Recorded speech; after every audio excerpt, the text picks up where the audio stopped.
শুভ সপ্তমী সবাইকে জানাই দুর্গা পূজার প্রীতি ও শুভেচ্ছা। সবারই দুর্গা পূজা ভীষণ ভালো কাটুক, সবাই খুব ভালো থাকুক, সুস্থ থাকুক। তো সকাল অনেকটাই বেলা হয়ে গেছে, এখন হাফ রান্না বসি ওপরে চলে এসেছি। তো অয়ন এখন গেছে মাছটা আনতে, আর আমি আপাতত যেগুলো রান্না মোটামুটি সব হয়ে গেছে, শুধু মাছটুকুই বাকি আছে করার। তো এটা আনলে পরেই করব। তো আমি তা করতে ফাঁকা সময় ভাবলাম না বসে থেকে পর্দাগুলো কিনে রাখা আছে, তো সেইগুলো আর কি সব চেঞ্জ করে দিই। তো এই কারণে উপর এলাম আর কি পর্দা টর্দা সব চেঞ্জ করতে। আর চাদরগুলো ভাবলাম বিছানার আর কি একবারই পেতে দিই। তো সব কিছুই টেনে রাখা আছে, কিন্তু আমি ষষ্ঠীর দিন প্রত্যেকবারই চেঞ্জ করে দিই সমস্ত কিছু, কিন্তু এইবারে এইরকম হলো, এই কারণে আর কি কিছুই করা হয়নি। তো এই কারণে ভাবলাম ফাঁকা সময়টাতে একটু করে দিই। আর আজ তো বিকেলে বাপের বাড়ি চলে যাবো, তো নিজের ঘরটা একটু না গুছিয়ে গেলে ভালো লাগে না। তো সব গুছিয়ে গাছিয়ে আর কি যাব। আর সকাল থেকে প্রচুর ব্যস্ততাতেই দিনটা গেল, কারণ এতদিনে সব জমা ছিল, কাচাকুচি কিছুই তো করতে পারিনি। তো যত কাচাকুচি সব আজকেই করেছি। তো অন্যবার সপ্তমীতে আর কি ঘর দেখাতে বাড়ি আসে তখন একটু যেয়ে দাঁড়ায়, তবে আজকে সত্যি কথা বলতে এত কাচাকুচি ছিল যে কিছু বলার মতন না।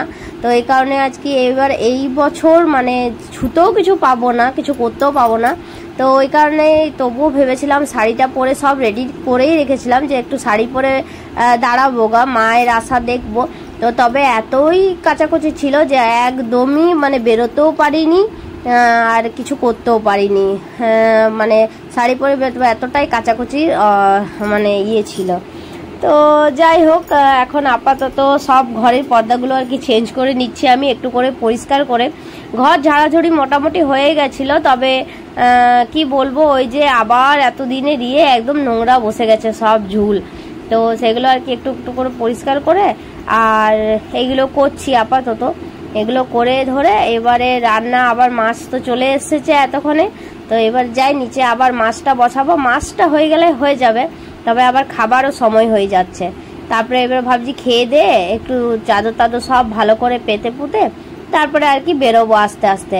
ব্যাগটাও সেরকমভাবে গোছানো হয়নি, একটা ব্যাগ যদিও বাবার হাত দিয়ে পাঠিয়ে দিয়েছি, তবে আরও কিছু কিছু জিনিস আছে এরকম পড়া, সেগুলো তো নিতে হবে। তো সেইগুলো আর কি একটু গোছাগাছি করব, সবটাই বাকি আছে, কোন দিকে কি করব জানি না।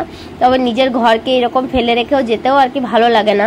বছরে যতই হোক একবারই তো পুজো, আর কোনো জিনিস কিনে রাখা থাকলে মনে হয় কতক্ষণে ওগুলো চাদরগুলো পাতবো বা পর্দাগুলো লাগাবো, কিন্তু ওই যে ব্যাপারটা ওইটাই হয়ে গেছে। এবার তো একটু অন্যরকম হয়ে গেল। আর ভাবলাম যদি রেখে দিই, পুজোর সময় যদি না লাগাই তাহলে লাগানোই হবে না।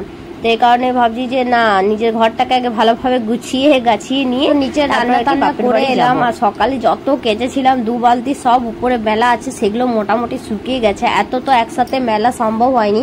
আর এইগুলো ওয়াশিং মেশিনে কেচেছিলাম, বাকি যেগুলো মেলা আছে সেগুলো হাতে কেচে নিয়েছিলাম। তো ওয়াশিং মেশিনেই ছিল, যেহেতু ওই যে বললাম একসাথে অত মেলা সম্ভব হয়নি, এই কারণে এবারে ওইগুলো শুকিয়ে গেছে। এতক্ষণে মনে হয় অনেকটাই বেলা হয়েছে, তো মোটামুটি 1-1:30 বাজে। তো এখন এগুলোকে এবার মেলে দেবো, আর যাওয়ার সময় এগুলোকে উঠিয়ে যাব। আর ওগুলোকে আপাতত চলো এগুলো মেলে এগুলো উঠিয়ে আনি কাপড় জামাগুলো। তো আজকে প্রচুর কাঁচা হয়েছে, ধারণার বাইরে। তো দেখো এখন ছাদে চলে এসেছি, আর ওই রকম রাখতো সব গঙ্গা জল ছিটিয়ে দিয়েছি সকালে উঠে, সব চান করে পুরো বাড়িতে, কিন্তু তবুই খুঁতখুত হয়। তো যেগুলো মোটামুটি কাঁচা সম্ভব সেগুলো কেচে নিয়েছি। তো এই দেখো এতটা কাঁচা জমা হয়েছে, আবার এক মেলে দিয়েছি, দেখতেই পাচ্ছ তোমরা পুরো ছাদ ভর্তি। তো মাঝে মাঝে তো মেলা যাবে না যেহেতু সেট আছে। আর এইদিকে অয়ন পুরো কাঁথা বিছানা সব কেচে দিয়েছে। আর এই যে পর্দাগুলো রইলো, চাদর, আরও কিছু কিছু শাড়ি আছে যেগুলো আর কি উঠিয়ে দিয়েছি, সেইগুলো এবারে ওয়াশিং মেশিনে ভরে গেলাম। আর কাচলে আর কি ওগুলো শোকাবেও না, ছাদেই রইবে, কে অত ওঠাবে, মা বাবারা তো ছাদে চাপতে পারবে না। তো এই জন্য এগুলো ওয়াশিং মেশিনে ভরে গেলাম। এবারে এসে পরে আর কি বাপের বাড়ি থেকে এসে এগুলো সব কাচবো। আপাতত বাবুর স্কুলের ইউনিফর্ম সমস্ত কিছু কাঁচা হয়ে গেছে, এবার এসে ওগুলোকে আয়রন করে আর কি সব ঠিকঠাক করে রাখতে হবে। স্কুল তো খুলে যাবে মঙ্গলবার অবধি, তো 7 তারিখে। তো এই কারণে আর কি সব এসে ঠিকঠাক করে করতে হবে। আপাতত এরকমই থাক, অনেকটাই গুছিয়ে এগিয়ে গেলাম কাজটা। আর এই যে এই রুমের অবস্থা তোমরা দেখতেই পাচ্ছ, মানে এতদিন ধরে পড়েছি আর রেখেছি, কিছু তো করতে পারছিলাম না সেরকম চাইলেও। তো এইবার দেখো, আর এই চাদরটা মানে মা তো আমার বেডরুমের জন্য চাদর একটা কিনে রেখেছিল, আর মানে কিনে দিয়ে পাঠিয়েছিল আর কি। আর মায়েরও বেডরুমের চাদর কেনা ছিল, তবে বাবুরটা যখন কিনতে গেছিলাম তখন সেই রকমভাবে পছন্দ হচ্ছিল না। একটা পছন্দ হয়ে গেছিলো, তবে একটা ফল্টের জন্য আর কি ইয়ে করা হয়নি। তো দেখো এই চাদরটা আর কি ছিল এই বাড়িতে, তোমরা দেখতেও পাচ্ছ, মানে অনেকটা পুরনো প্যাটার্নের। তো ছিল যখন, তো বাবুকে বললাম যে দেখো এই চাদরটা, তো ও বললো যে হ্যাঁ এটা আমার বেশ পছন্দ হয়েছে।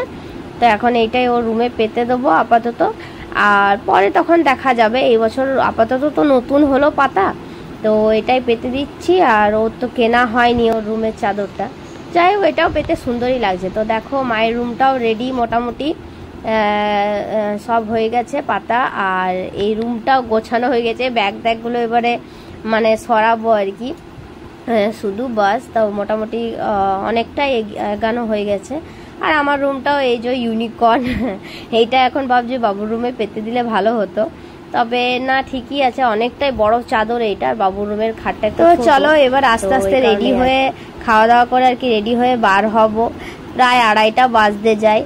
তো হ্যাঁ, ব্লগটা এখানেই শেষ করলাম। আশা করছি তোমাদের ভালো লাগবে ব্লগটা, আর তোমাদের পুজো খুব ভালোভাবে কাটুক, তোমরা সবাই ভালোভাবে খুব ঠাকুর ঘোরো, সুস্থ থাকো, ভালো থাকো, আর প্রচুর এনজয় করো পুজোটা। তো চলো এখনের জন্য টাটা, দেখা হবে আবার অন্য একটা ব্লগে।